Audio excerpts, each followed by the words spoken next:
أسئلة الموضوع الثاني: خصائص التفكير العلمي.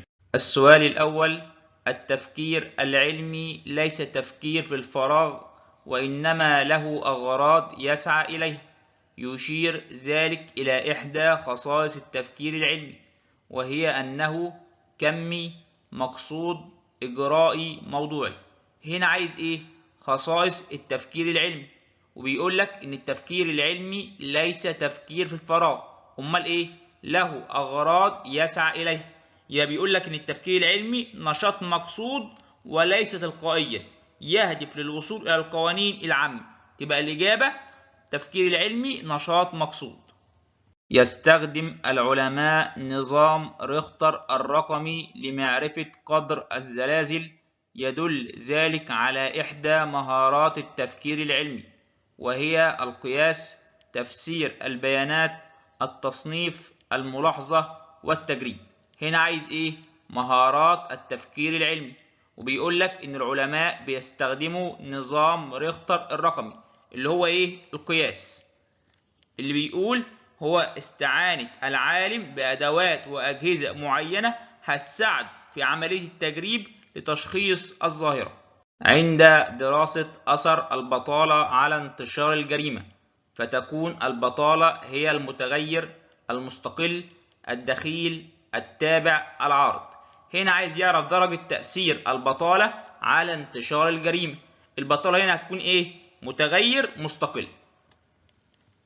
عند دراسة أثر البطالة على انتشار الجريمة، فتكون الجريمة هي المتغير الدخيل التابع المستقل العارض.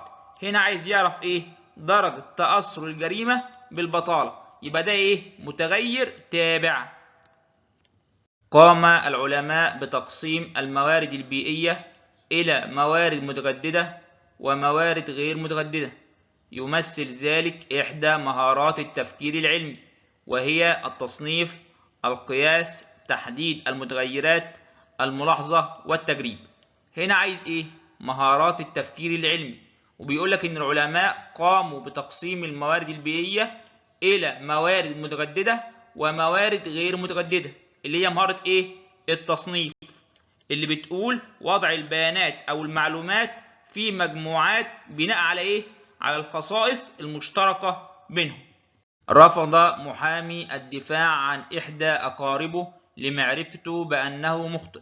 يطبق موقف المحامي إحدى خصائص التفكير العلمي، وهي الموضوعية، الاستمرارية، العمومية، الكمية.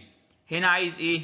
خصائص التفكير العلمي، وبيقول لك إن المحامي رفض الدفاع عن إحدى أقاربه. طب ده ليه؟ لمعرفته بأنه مخطئ. هنا يقصد إيه؟ الموضوعية، اللي بتقول لك يجب على الباحث ان هو ما يدخلش معتقداته الذاتيه ورغباته ومصالحه عند تناوله لموضوع بحثه. مجموعه الاجراءات التي يتبعها العالم بحيث يخضع موضوعه للمساءله والاختبار. نستخلص من ذلك احدى مهارات التفكير العلمي المتمثله في الملاحظه العابره، الملاحظه المضبوطه، التصنيف في مجموعات، الانتباه العشوائي. هنا عايز ايه؟ مهارات التفكير العلمي، وبيقول لك ان العالم يجب ان يخضع موضوعه للمساءله والاختبار. دي مهاره ايه؟ الملاحظه والتجريب. بس هنا مش عايز الملاحظه، هنا عايز التجريب، لان بيقول لك يخضع موضوعه للمساءله والاختبار. طب فين هنا التجريب؟ الملاحظه المضبوطه. التجريب هو الملاحظه المضبوطه التي تتحكم فيها جوانب الظاهره. المتغير الغريب الذي يؤثر على المتغيرات الأخرى ولا يتأثر به. يشير ذلك إلى المتغير التابع المستقل الدخيل المتحكم. هنا بيقول لك إيه؟ المتغير الغريب الذي يؤثر على المتغيرات الأخرى ولا يتأثر به. يقصد إيه؟ المتغيرات الدخيلة اللي هي بتؤثر في حدوث الظاهرة. تبقى الإجابة المتغير الدخيل. يتمثل في استخدام مقدار محدد للتعبير عن خصائص الأشياء أو الحوادث استنادا إلى قواعد معينة. نستخلص مما سبق إحدى خصائص التفكير العلمي، وهي أنه كمي، إجرائي، موضوعي، عمومي. هنا عايز إيه؟ خصائص التفكير العلمي، وبيقول لك يتمثل في استخدام مقدار محدد اللي هو ايه؟ كمي. اللي بيستخدم لغة الرياضيات اللي هي لغة البحث ايه؟ الطبيعية للتعبير عن التقديرات الكمية. مهارة تتمثل في التركيز الموجه ناحية ظاهرة معينة من أجل رصد بعض المعلومات المعينة، يعكس ذلك إحدى مهارات التفكير العلمي، وهي الملاحظة، القياس، التصنيف، تفسير البيانات. هنا عايز إيه؟ مهارات التفكير العلمي، وبيقول لك مهارة تتمثل في التركيز من أجل إيه؟ رصد بعض المعلومات المعينة. يبقى يقصد إيه؟ الملاحظة، اللي بتقول هي عملية انتباه منظم للظواهر أو الأحداث. طب ليه؟ لاكتشاف أسبابها وقوانينها. قامت في مدرستك مسابقة ومن شروطها عمل بحث تختاره وتتقدم به وسوف يتم مناقشتك فيه. يطبق ذلك إحدى خصائص التفكير العلمي، وهي الحرية، الموضوعية، الاستمرارية، العمومية. هنا عايز إيه؟ خصائص التفكير العلمي، وبيقول لك قامت في مدرستك مسابقة، من شروطها إيه؟ عمل بحث تختاره. يبقى يقصد إيه؟ الحرية. رجل العلم له مطلق الحرية في إيه؟ في اختيار موضوع البحث، اختيار النظرية التي ينطلق منها، ونقد وتعديل على أسس إيه؟ علمية. تبقى الإجابة الحرية. الزئبق إحدى العناصر الكيميائية وعدد الذري 80. نستخلص مما سبق إحدى خصائص التفكير العلمي، وهي أنه كمي، إجرائي، هادف، مستمر. هنا بيقول لك إيه؟ عايز إحدى خصائص التفكير العلمي، وبيقول لك إن الزئبق إحدى العناصر الكيميائية وعدد الذري 80. تبقى الإجابة كمي. تمثل الرياضيات لغة البحث الطبيعية للتعبير عن إيه؟ عن التقديرات الكمية. يهتم الباحث الاجتماعي عند دراسة ظاهرة كالإدمان بملاحظة مدى اختلاف تأثير المخدر من فرد لآخر وقياس مدى انتشارها في المجتمع. يوضح ما سبق إحدى خصائص التفكير العلمي، وهي أنه إجرائي، موضوعي، كمي، حر. هنا عايز إيه؟ خصائص التفكير العلمي، وبيقول لك إن الباحث الاجتماعي عند دراسة ظاهرة كالإدمان بيهتم بإيه؟ بملاحظة مدى اختلاف تأثير المخدر من فرد لآخر وقياس مدى انتشارها في المجتمع. يبقى يقصد إيه؟ إجرائي. إحنا قلنا إن التفكير العلمي لا يسأل عن ماهية الشيء الثابت، بل عن إيه؟ عن أوصافه وحركته الظاهرة التي يمكن التحكم في ملاحظتها وقياسها بأدوات إيه؟ ملائمة. تبقى الإجابة إجرائي.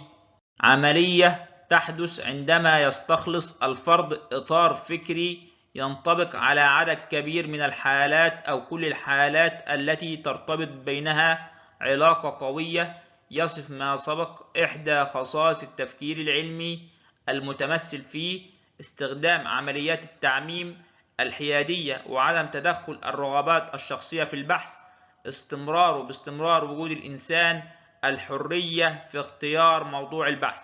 هنا عايز خصائص التفكير العلمي، وبيقول لك إن عملية تحدث عندما يستخلص الفرد إطار فكري بينطبق على عدد كبير من الحالات اللي هو إيه؟